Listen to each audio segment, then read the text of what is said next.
Good heavens, Lou, he said. Come in and sit down.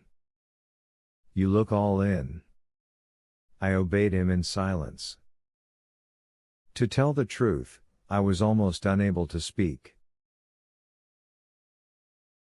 He led the way, himself silent, back to his den and pulled out a chair for me.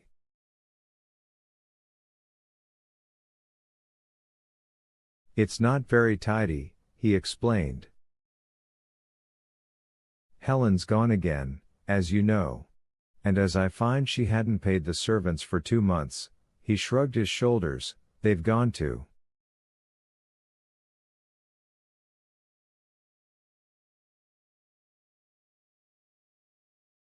Well, not very tidy was a mild way of putting it. But that night I was not interested in Helen's slovenly housekeeping. I was looking at Jim, neat enough but tired and pale. I saw that he had changed his clothes. Aren't you going to sit down? I shook my head. Jim, I was followed here. By the police? Well, does that surprise you? I hadn't thought of the police. I thought it might be whoever killed Mrs. Lancaster, Jim. He eyed me steadily. That's very nice of you. Rather handsome, considering everything. But it was probably the police. I'm expecting them. I suppose that you, being the honest person you are, have told them you saw me there?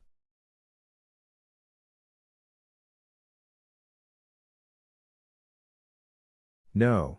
Why not? Well, nobody asked me, Jim, and so. He dropped his light manner, and coming to me, put a hand on my shoulder. You're a good girl, Lou, he said, and we were a pair of young fools once.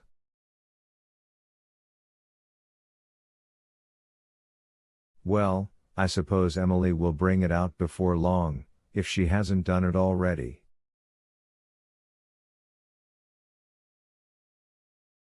She was coming out of her faint when you called me. Maybe not right away, but sooner or later she'll remember. You see, he smiled down at me, you can't save a fool from his folly. Or a man from his stomach, he added cryptically.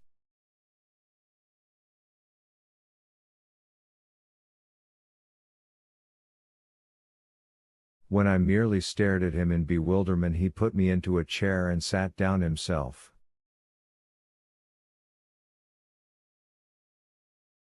Here's the story, he said. You can believe it or not, if you do you'll be the only one who will. I had a key to the front door, so I let myself in.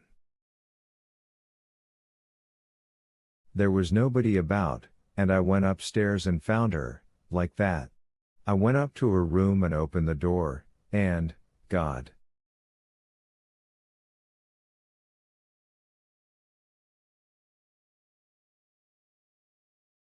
I couldn't believe it. The house was quiet. Old Emily was talking to her canary across the hall, and the door into the old lady's room was partly open.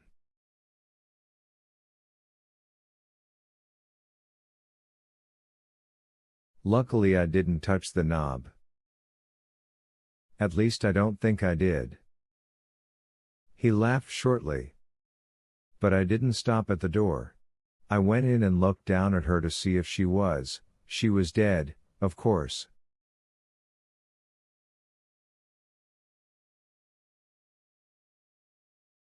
Why on earth didn't you raise the alarm? You're asking me that? Because I am God's worst fool.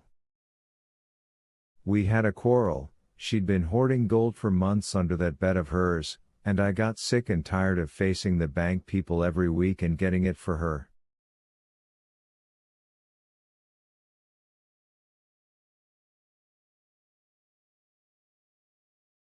I was her messenger boy. The girls wouldn't do it, nor Uncle James. Too decent. So we'd had a row, and she threatened to cut me out of her will.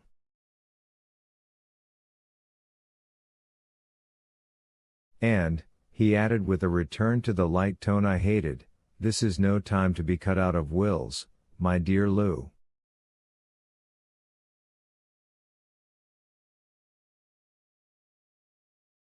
So you went back to make peace, and found her?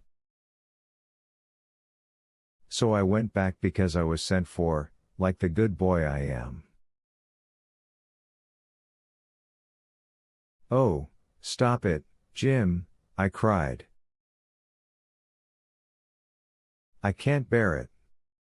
Well, that's my story, and I'm sticking to it. If my cousin Margaret, who hates me like sin, will only acknowledge that she telephoned me this morning to come out at 4 o'clock to see her beloved stepfather, maybe I'll have a chance.